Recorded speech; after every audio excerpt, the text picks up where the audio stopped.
she and I, fortuitously enough, were on the Saturday shift when all the weather started. So we were covering things as they started to unfold, but not before everyone's power. It was before everyone's power started. Very ironically, I was watching series. Yeah. And so as the trees started dropping, like I'm surprised I'm miracle I didn't hear something. I kept going to my ends. So like this sounds like the breaking of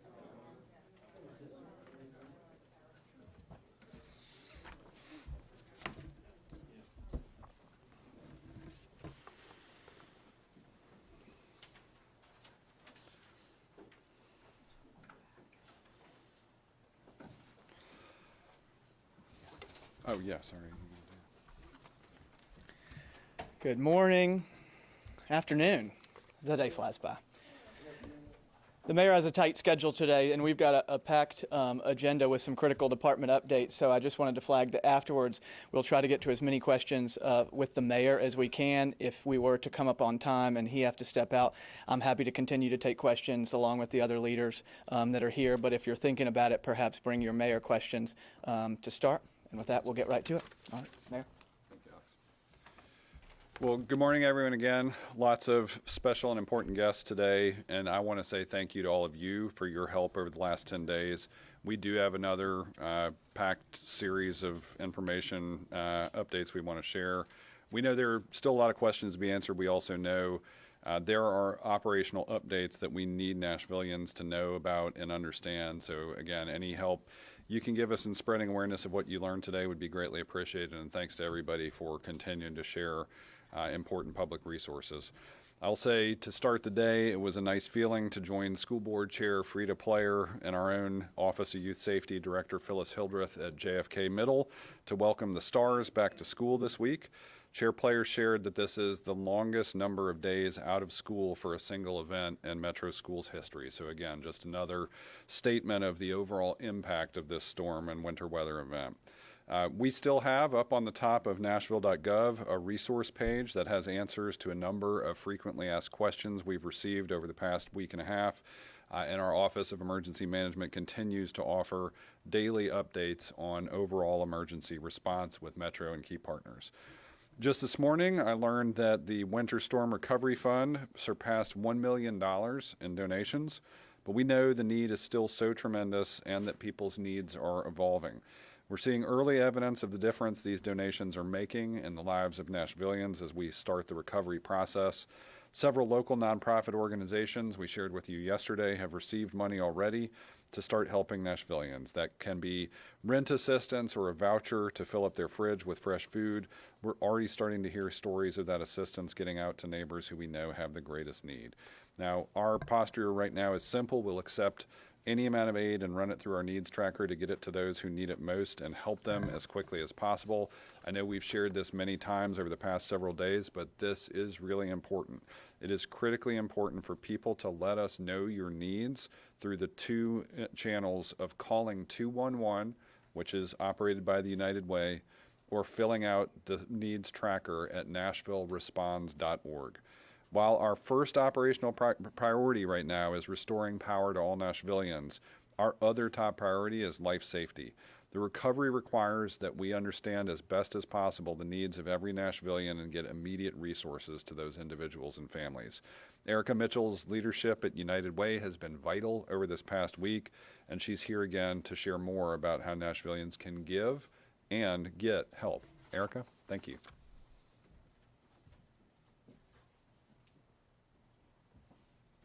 Thanks, Mayor.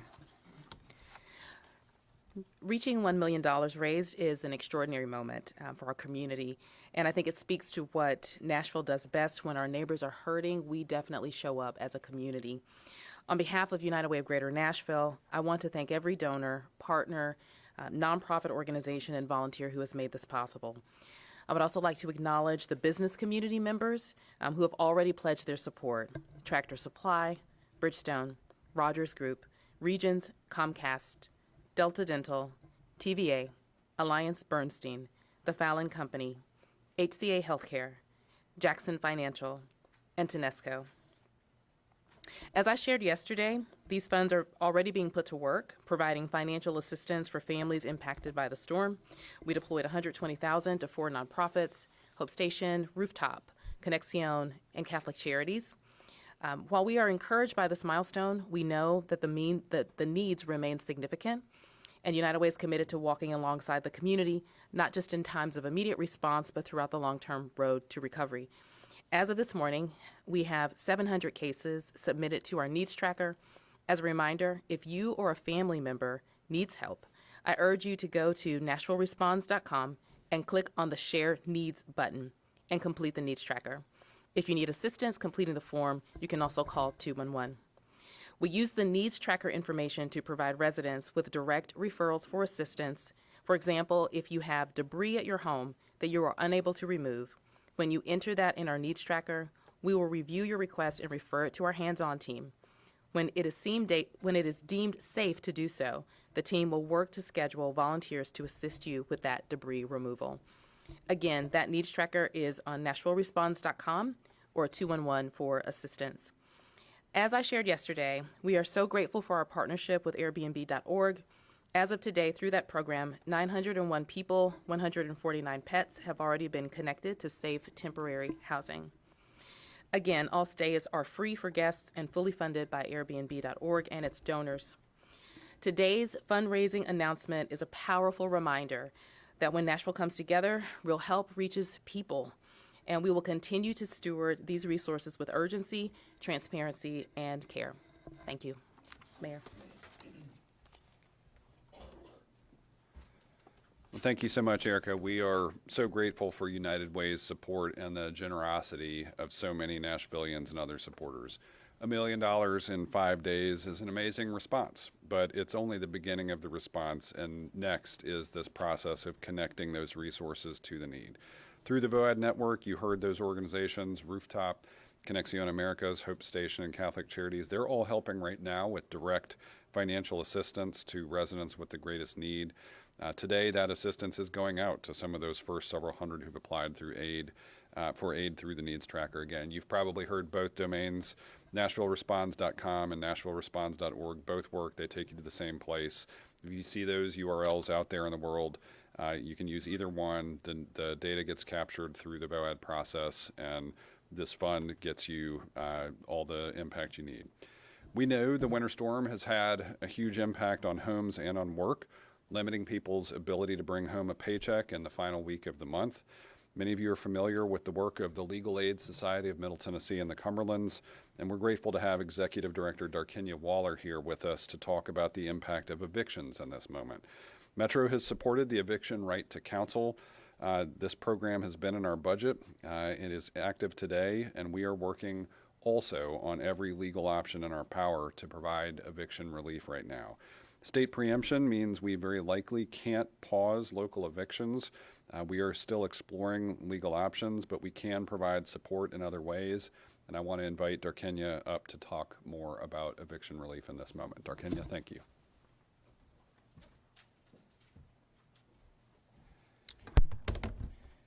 Good afternoon again. My name is Darkenia Waller, Executive Director of the Legal Aid Society of Middle Tennessee and the Cumberlands. Thank you, Mayor, for inviting us to speak as our community continues to recover from the severe winter storms beginning January 25th. As Nashville works to restore essential services and stabilize households, we know that housing insecurity is going to intensify. On average, our county sees about 1,000 eviction filings every month, and that number is likely to rise in the coming weeks as storm-related hardships surface. The city is doing everything within its authority to address these concerns. However, certain laws, including preemption laws under the Uniform Residential Landlord-Tenant Act, may prevent any form of local eviction moratorium that Metro could possibly implement. But even so, Legal Aid, in partnership with the Nashville Hispanic Bar Association, are closely reviewing all legal avenues available to support tenants during this period in communication with Metro Legal. One of the most important tools we have, of course, is our Nashville Eviction Right to Counsel program. And again, it is one of the many tools that the city is implementing in concert to help address housing issues that we know will percolate as we continue through our recovery efforts. We have about 8 attorneys between the Legal Aid Society and the Hispanic Bar Association dedicated to assisting individuals who are facing eviction. Of course, this program came into play looking at the data showing approximately 95% of landlords are represented in Davidson County courts by legal representation. Less than 1% of tenants are represented in court with legal representation. But to receive that help, of course, you must come to court. Please, no matter your circumstance, show up for your hearing if you are facing eviction. Today alone, 296 eviction cases were on the docket. Your chances of getting help increases dramatically when you show up. When you enter the courthouse, you can look for the blue table and the Right to Counsel banner. Our team can provide information, connect you to possible legal representation in court, or guide you through what to expect when you get to court in an eviction situation. We also want to emphasize low-income homeowners who may be facing mortgage foreclosure issues as a result of the storm can call legal aid as well. There may be help available for you as well. If you need assistance, you can come to the courthouse. We encourage you to show up for your court date. Or you can go to our website at las.org/eviction help. las.org/eviction help, or you can call our hotline established through the Eviction Right to Counsel program in partnership with the city at 833-837-HOME, 833-837-4663. The process for eviction usually starts with a notice from your landlord. If you receive that notice, you have not yet been evicted. You have been put on notice that a court of law may evict you at a court hearing in the future. After the notice from the landlord, you may next receive what is called a detainer warrant. This is not an arrest warrant. It is simply notice to show up in court on that date stated on the detainer warrant. Relative to that detainer warrant, let me leave you with 3 critical points. 1, show up for court. It gives you the best chance at relief if you are facing eviction. Also gives you access to the resources that I mentioned earlier in person. 2, pay your rent. Even if repairs aren't being made or if you lost power during the storm. Under Tennessee law, unpaid rent can still result in eviction. You may be able to address repair issues later in court, but falling behind puts your housing at immediate risk. Unfortunately, Tennessee laws are not very forgiving for unpaid rent, and so even if you have not had your repairs done, there are resources on the Legal Aid website to help you notify your landlord of the needs that you have, and you must document everything. If there are broken pipes, clogged toilets, you must notify your landlord you must notify these things in writing. Finally, communicate with your landlord. Many issues can be resolved directly or through free mediation offered by the Nashville Conflict Resolution Center, which is a partner in the Eviction Right to Counsel program. Finally, I want to make a special request to our landlords. These storms have strained every corner of our community. We ask for your compassion, patience, and neighborly grace as tenants work to recover. A small extension, a conversation, or a bit of understanding can prevent a family from losing their home, children being displaced as they navigate during an already difficult time. If you're unsure of your court date or need to check the status of a case, call the General Sessions Clerk in Davidson County at 615-862-5195. Nashville is committed to doing everything possible to help residents remain safely housed, and Legal Aid and the Eviction Right to Counsel program, including all of its partners, the American Muslim Advisory Council, the Nashville Conflict Resolution Center, Rooftop, Nashville, and the Nashville Hispanic Bar Association, we will continue walking alongside our neighbors and the city throughout the recovery process. Thank you.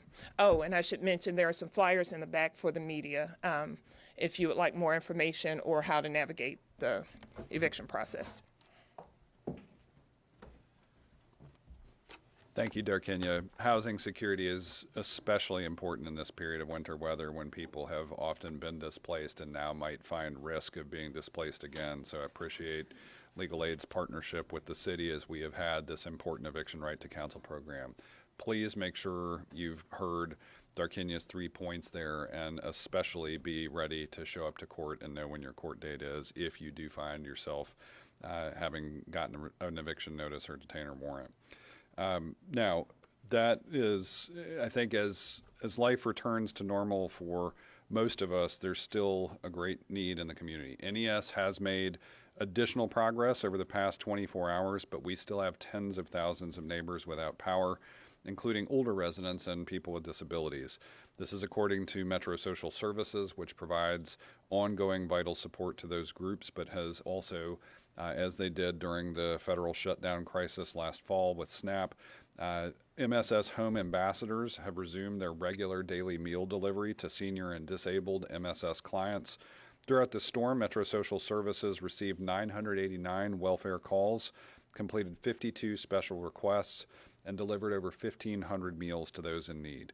Through collaboration with the Department of Emergency Communications, MSS has developed a queue system for welfare checks, transportation assistance, and meal deliveries based on need. Seniors in Nashville and people with disabilities can reach out to MSS for help. More info is on their website, which you can find quickly by searching on nashville.gov. You can also call 615-862-6432 for support. And for the remainder of the week, teams of MSS social workers will be on site at the city's open warming shelters to provide direct support. Now, that's a snapshot of the work some Metro departments are doing to amplify their efforts. But next up, I'd like to welcome Director Chief Swan and start a series of crucial departmental updates. Director Chief Swan. Good afternoon. I'll make this as brief as possible. I know we have several directors that need to be on the podium as well. I am happy to announce that we are looking and evaluating our clients that we do have in our warming shelters. We've seen a reduction. Last night we had a total of 279 in all 4 shelters. So we're starting to reduce the number. We will have now operating 3 shelters. We'll be working closely with our social services and other partners, Red Cross. We're making evaluations so that we can shrink the footprint. And in no way, I want to make this clear, if anyone that does not have power, we have space for you. We'll still have our access rides available. You have the number to call. We'll be open and welcome to all and any. Very excited over the possibilities of, again, as power is being restored, we see that the need is shrinking. So again, we have a lot of wraparound services for all of those that are in the shelters. So again, that's just the good news, and we'll continue to make evaluations to all the clients that are in the shelters, making sure that they get all the care that they need. Again, a place to stay, food, water, and some other wraparound services from social services and the Red Cross. Thank you. Let me introduce now our Director, Tracy Thurman with Waste Services.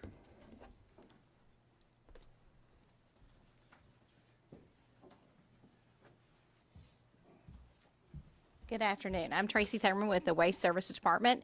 I just wanted to kind of briefly update you on a number of things that we've done, I guess, in a safe return to service, if you will.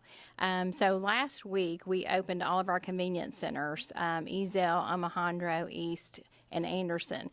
We opened those and made those available for free opportunities for people to bring their trash as well as their recycling material to those locations. That continues to run free through the end of this week on Saturday. So we want to make sure that everybody is aware that they have that opportunity. There's also another program that we launched last week, and we put out trash disposal boxes across Davidson County. And this was all across the county. We initially started out with 35. Some of those were at school locations, so those have been kind of pulled back as schools have returned to school. And so now we have 21 of those boxes that continue to be out there, and they're available for you to bring your trash to those locations. It has to be bag trash. But we are taking that at all of those locations so that you have that opportunity as you're kind of coming out of the storm and trying to figure out what to do with those things that you have in your house. Now, the big thing, too, is that we started, I guess, making up all of those routes that we had. So we started that last Friday. We started in Antioch, and then we did Monday, Tuesday routes on Saturday, Wednesdays on Sunday, and we continued to work through the evening last night trying to get our routes caught back up from the existing routes. So by the end of today, we had one contractor that kind of missed some locations, and so by the end of today, that should be 100% caught back up. So then that brings us into Tuesday, and this was officially supposed to be our launch, and we did launch with our new collection routes. So that's kind of mingled in now with storm recovery efforts that we were doing, and then launching these new collection schedule routes. So we started in Antioch today with that. We will be running through, I know a lot of folks maybe didn't realize, again, with everything that's been going on, I can totally understand that. So there are a number of people that put their containers out that might have been in that east area. Those won't get serviced until later in the week. I think it's on Friday. So we do have tools online and resources available to everyone for you to look up your address and find out what your new collection day is. But do keep in mind that, if you have been missed or you need some extra support in getting that material picked up at the curb, we're here to help. And so you can just put that information in the hub, and we'll be by there to get it. Thank you.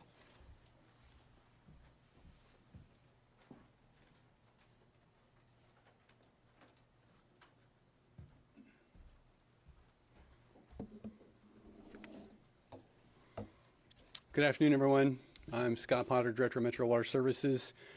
I'm still fully comfortable and confident in our water quality. Metro Water Services is not under a boil water advisory. If ever a boil water advisory is issued, you will immediately be notified through official channels. Currently, we're pumping 136 million gallons of water a day. An average day is about 100 million gallons of water, so it demonstrates that demand is easing a little bit. I'd like to remind everyone that unless we have persistent cold weather, there's not a need for dripping of faucets, so I think we can all kind of relax that a little bit. Since this began, I guess last Sunday, we've repaired 98 main breaks. We're repairing 10 presently, and we're investigating 14. I'd like to remind everyone again that if you have an absence of water, there may be a main break in your neighborhood. Sometimes we have to close valves to isolate, to repair. If you don't have water service and there's not a main break in your neighborhood, please call 615-862-4600. I'd like to remind everyone to verify the location of your home's water shutoff valve. It's really important to know where that is anyway. Once you find it, I suggest you tie a really bright ribbon nearby. That way, in the event of emergency, in the excitement, you'll know where to look. And I would practice closing it maybe and having a feel for what it feels like to open and close that valve. If you have a burst pipe in your house and you can't find that valve or it won't close, call us, 615-862-4600, and we'll come out there and shut it off at the street. Sometimes when we have a main break or any kind of unusual activity in the distribution system, people will find that their water looks cloudy when they get it into a glass. What that is normally is water in the air. Water in the water. Try again. Air in the water. So what you need to do is fill a glass with water, allow it to sit on your cabinet or on your table, and let it sit for a little while. The air bubbles will slowly dissipate from the bottom to the top. If they don't do that, then call us, and we'll come out and do an investigation of water quality. If you have air in your pipes in your house, then go to the lowest point in your house, open your hot and your cold valves, let the air escape. It'll kind of burp. You'll see the water and the air kind of burp out of the faucet. Close that valve and go up until you reach the top of your house, and then when you do the last faucet at the highest point, all the air will escape and you'll have no more air in your plumbing. Just to kind of give you an idea of what we've done in the field, besides the main break activity, we've answered 20,200 phone calls, and we made 1,188 field customer service emergency responses. So we're still seeing the activity. We think this is going to persist until Saturday or Sunday because the ground is going to need to stabilize its temperatures. And then once that happens, we might see a ceasing of the unusual main break activity. So we'll be out there making main break repairs. We appreciate your patience, and we will keep providing you safe drinking water into the future. Thank you. I'm now going to introduce the Department of Codes and Building Safety, Will Dodd. He's going to talk, I think, about weatherheads.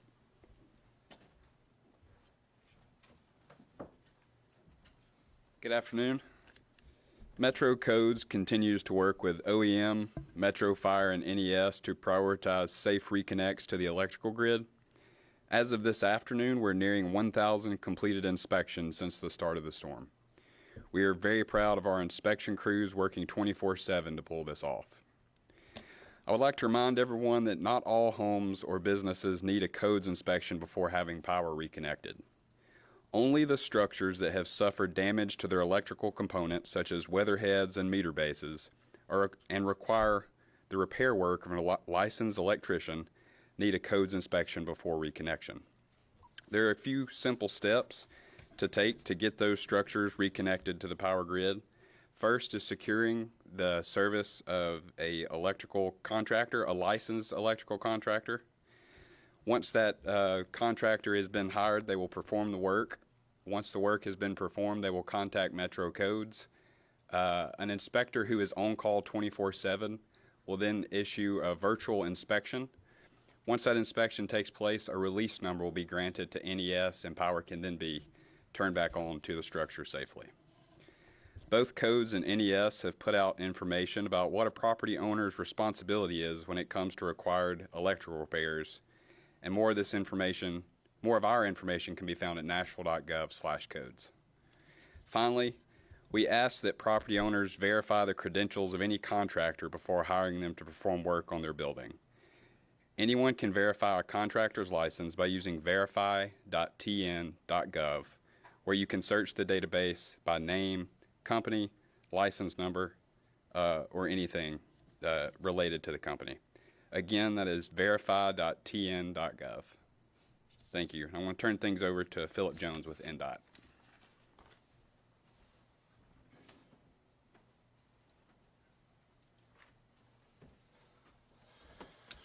Hello, Philip Jones with the Nashville Department of Transportation. A lot of updates on the NDOT front today as we work to ensure roads are safe and we help residents recover from this brutal storm. NDOT and NDOT contract crews are currently out removing cut vegetation, debris from the right-of-way, including clearing roadside, sidewalks, bikeways, and more. We will be running between 4 to 8 pothole crews over the next few days. They will be out repairing emergency potholes around the county. We anticipate potholes forming rapidly as temperatures rise and rain falls. To report a pothole, please use the Hub Nashville app, visit hub.nashville.gov, or call 311. Today, we're announcing the start of residential storm vegetation collection across the entire Davidson County. NDOT is suspending regular residential brush collection services and starting a series of countywide residential storm-related vegetation debris collection sweeps beginning today. We will anticipate the first countywide collection to take 2 to 3 weeks to complete. We're asking residents to please get all vegetation, including fallen cut trees, limbs, and other yard material, to the curb.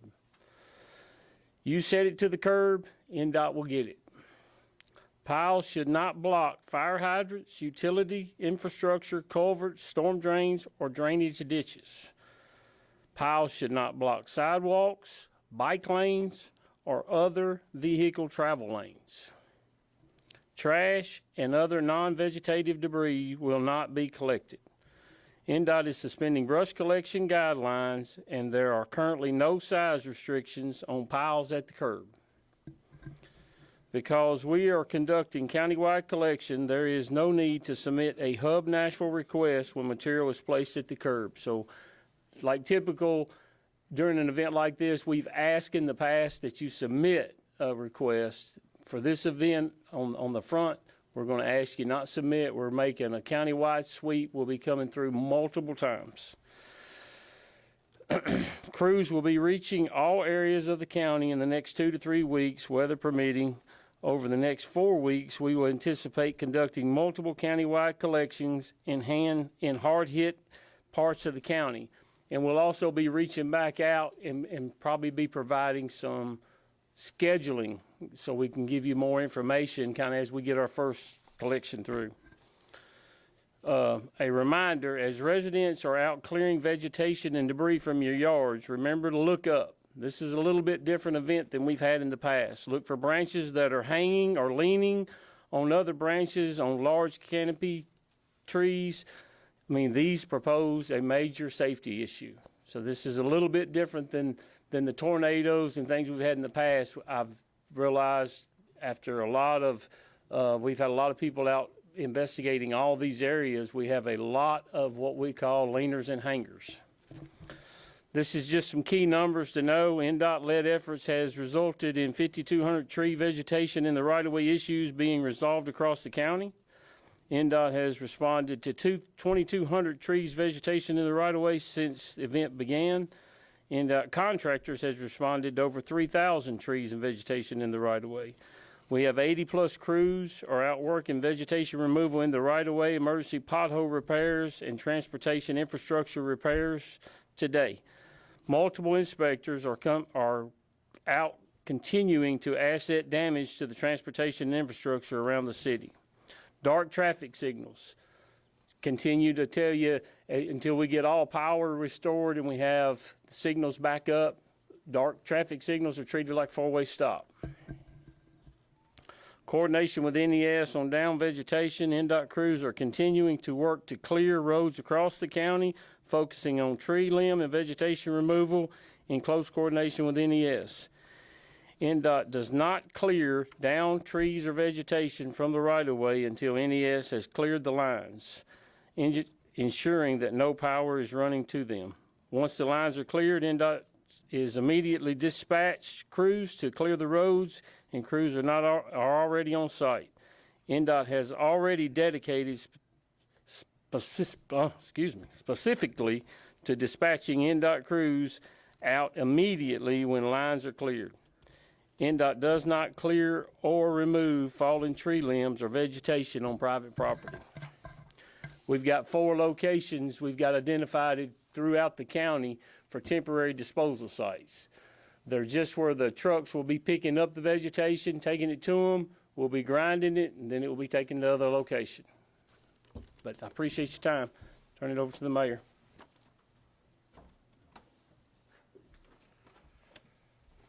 Well, thank you, Philip. I know the entire city has seen NDOT's crews working 24/7 for over a week now, starting with the initial plows and salting and pre-treating. So I know the entire city appreciates the dedication of those crews, the line workers, the tree crews, the first responders, the medical staff, the emergency communications teams, and staff and volunteers who have been serving Nashvillians at all hours of every day, sometimes under difficult and dangerous conditions. But for any minute that someone lacks power caused by this devastating storm, we're continuing to push on the efforts to get that power restored quickly, while we also ensure that the effects of this storm don't linger long after the ice has melted and all of the power is restored. Response will turn to recovery, and Nashville will be restored. With that, I'll hand it back over to Alex. We'll try to take a few questions. Thank you, Mayor. And we've got a few minutes. We'll get to as many as we can for the mayor. Let me also flag real quick, though, our understanding is NES will have a press conference on availability at 4:30. Also, Darkenya and Waste Services have brought some information that can be in the back, both on evictions and then on resumption of trash collection. So let's start up here again with Emily. So yesterday, House Speaker Cameron Sexton said the General Assembly will explore every option available with the stance NES cannot stay the same. NES failed not some customers who at all. Mayor, what's your response given the history of the General Assembly wanting to take over entities in Nashville? This happened both with your former predecessor, Mayor Cooper, and has happened in your administration as well. Yeah, I think we're going to be interested to see what comes out of those discussions. Many things do get discussed at the General Assembly that don't always reach the point of legislation. Darren Jernigan on our team is our Director of State and Federal Affairs. We'll make sure he continues to stay in touch with the Speaker's office and caucuses in both parties. We'll track what they're discussing. We have many assets that I think there's a lot of discussion about whether they are local or regional assets. We know NES does have a service area that expands beyond the boundaries of Nashville and Davidson County, but again, I'm going to say as we work through this, our preference is always going to be to have local control over things that are local assets. Yeah, Nira? Yeah, to be in a context before I making the question, did you say the funds, did you have it, is around $1 million, right? Mm-hmm. I have an interview before you guys with Conexión, and they say they received it in the first step, $25,000. Mm-hmm. But the majority of the immigrant community isn't not the majority, but it's a lot of people of the immigrant community is in the zip code 37115, where it's around, NES say around 20,000 people or clients without electricity. Mm-hmm. If you divide in the regular rent for 2 bedrooms or 3 bedrooms, that $25,000 will be, the rent normally is around 2,000, 2,500. If you divide, you are only helping my community for 10 persons. Did you think maybe you can upgrade a little bit more money for helping that people? Yeah, let's have the mayor start, and then Darkinia or maybe Erica both can help you with I that. think let's talk to Erica about funds there, because I think that's where that's going to come from. So yes, And by the way, thank you so much for counting my people and helping my people. And we know, we've talked already before that we knew some people were reluctant to come to congregate shelters. It is going to be still very important for us to assess needs through NashvilleResponds.org or 211.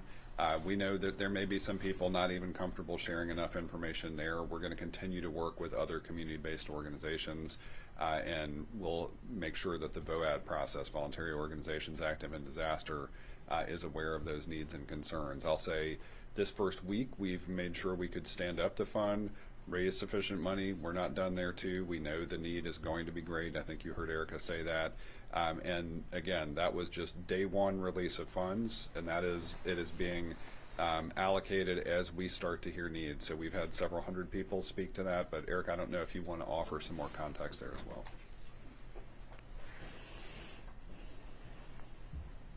And thank you for the question. Yes, so as the dollars come in, we're reporting out on dollars as they have been committed. And as dollars come in and they become realized in-house, we're beginning to get those dollars out to the community. And so what that looks like is just yesterday, that was the first round of funding that went out to organizations just to get the fund started and active within the community. You will see additional dollars go out towards the end of this week is what we hope. And so this will only be the first round. Yes, thank you. And then, Darkinia, I know you mentioned Hispanic Bar. It might be worth also talking about language access for people coming to Eviction Right to Counsel.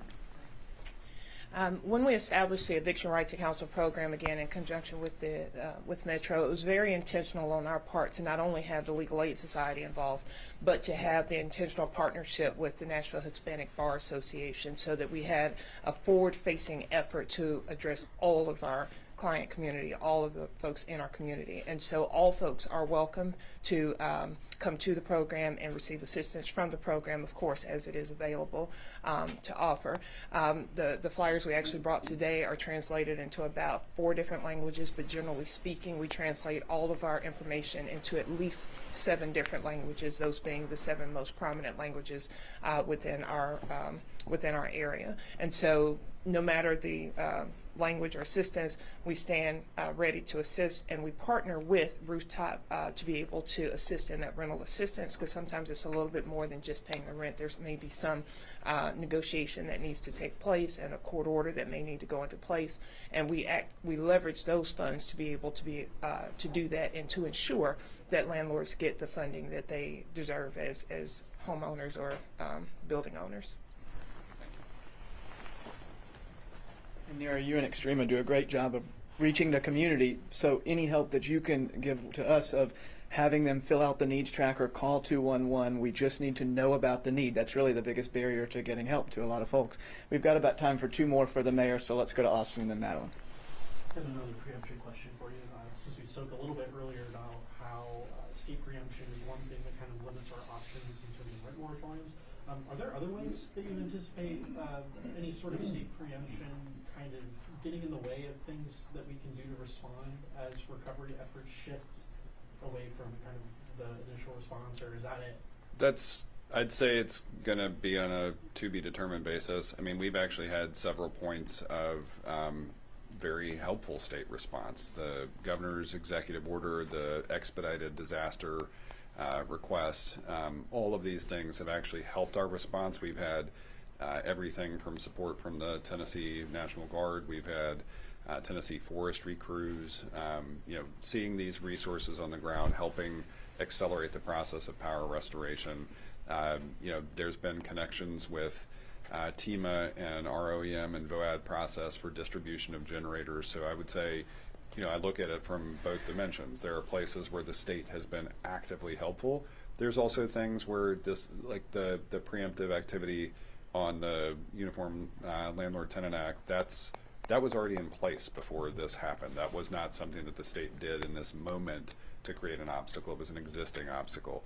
That's the first one I think we've encountered so far that might limit our ability to offer eviction relief specifically for people whose impact is directly from storm-related events. But, we'll be looking at that. We are actively in conversation with multiple legislators, actively in conversation with the governor's office, actively in conversation with both state and federal officials of all types as we try to make the overall response as strong as it can be for Nashville. Okay, so Mayor, all the assistance from the community, from these nonprofits has been, extraordinary, especially for these people that are very vulnerable. But with that vulnerability comes like stability in these times. A lot of these people still do not have power, including one person I spoke to today. He is a formerly homeless veteran who has done everything he can to get into housing, and he finally got into housing, but of course no power. It's been a week and they're not supposed to get their power until Sunday. That's what the estimate is. I guess for those kinds of situations, of course, this, assistance helps. But is there anything that the city can do to prioritize certain cases, especially like this one? I'll say it that way. If you look at how we've prioritized, power restoration is the top priority because the faster we can get that done, the less there is a need for humanitarian response. Where we're responding on the humanitarian front, it is life safety first, and then the stability you're talking about as the next concern. I'd offer in that particular story, we have an Office of Veteran Services. Make sure that in those cases, for any veteran who is out there who's had housing instability in this moment, make sure you're in contact with that office. Operation Stand Down, I'm sure if he just got housing, that may have already been a vehicle for him, but Operation Stand Down remains another critical partner. If he has other stability needs or other, any kind of human services needs right now, that is where 211 and NashvilleResponds.org remain critical for us to understand what things. I know displacement, especially if you've just gotten housing, is particularly challenging, but if there are other things that would help stabilize, that's exactly what all these wraparound services are intended to do. I think you've heard Director Chief Swan talk about it many times, but we are trying to meet everybody's needs, and if you call us with a need, we are going to have somebody there to try to meet that need. So if he's got something active, if anybody has anything active right now, 211, NashvilleResponds.org, you could come to a shelter site, request transportation assistance there, and if you had a need that couldn't be immediately served through 211 or NashvilleResponds.org and you need it today and in person, we're going to have people there. Absolutely. Mayor, keep that around. Thank you all. But we're happy to take any other questions. Yeah. Steve. So I do have some questions, possibly for NDOT, but this is really specifically some people are questioning. We know how to contact NES if we have a power outage, but for those trees that have been pulling on power line and weatherheads or private property issues, just I mean, say like I removed a tree from a power line. How do I let NES know that it's been done and they can come out and do the repairs? Yeah, I think that's a question that I would pose to them at 4:30. I don't want to give you an incomplete answer. I believe that there's several options there, but I would pose that to NES. Okay. One more? I do have one more. Go one more. Okay. And then some people are saying that the shelter at the fairgrounds has closed. Is that true? And are others closing as well? Yeah, Director Chief Swan spoke to that if you want to mention it again, but it has, as he stated, that's entirely need-based. They had a little over 200 in the shelters, and so we'll continue to assess need and make those decisions as needed. Yeah, Steve. With the brush collection, is there guidance for people who might not have your typical yard or sidewalk to put the brush on? Yeah. Philip, you want to take that? Alex, I got a question for you too. Sure. Come to you next. Yes, it'll be treated just like your brush. We'll ask everybody to get it up to the curb or back of the sidewalk. We're just asking everybody to work with us, not put it on the sidewalk or in the bicycle lane or in a lane of traffic. What's an example of what you're talking about? A house that's right up, and doesn't have a yard really, so there's not really a place other than the street. If it's got a yard or an alley, if it's got a backside that we can get to, if it's got a service alley back there that we can service, or get it on the curb. If you get it on the curb, if there are some circumstances out there, you can put in a request to hub.nashville.gov, and it'll get to NDOT, and we can come out and take a look if you've got some kind of circumstance we're not familiar with. But it's treated like all brush. And hang on, I think Nikki has one for Philip. I live in Franklin, and I had a tree fall in my front yard out in the street, and I got it cleaned up. But they told me to make it no bigger than 6 or 7 feet long. Yes, sir. It's sort of fit in the back of a pickup truck is what they said. If Well, anything longer, they wouldn't pick it up. Correct. Well, we've suspended that in Davidson County. We're picking up any size, any diameter, any length. Gets to the curb, we're going to pick it up. And no restrictions on the size of the pile either. Yeah. Emily? Has the mayor's office spoken to Metro Legal about their authority with NES and the board potentially vacating it? It's a conversation that has come up in the office, but have not received an answer yet. And I know that the mayor is still reviewing what his options would be. So that's not to say that that is something he's leaning toward, but we've not received a crystal clear answer on that yet. Anything further? Anything back? Dan? For whoever, I guess, can answer this, for customers who were without power, couldn't be in their homes for however long, are they still expected to pay utility bills? Will there be some sort of forgiveness, some sort of stipend, reduction? Or are they expected to pay it, or does this office expect NES to create a financial equity program or something? So I would pose that question to NES at 4:30. What I can say is that anybody who's experienced hardship born out of this storm, that's exactly what the needs that Erica and Darkenya have been talking about are here for. And so all of the original organizations that received the initial money works in the financial assistance space or in the housing space in some way. And so going to the needs tracker, calling 211 to let us know about that acute need allows us to go from recovery to response and to help those individuals. But as far as the billing cadence related to NES, I would ask them that directly. Yeah. Anything further? All right. Thanks, everybody.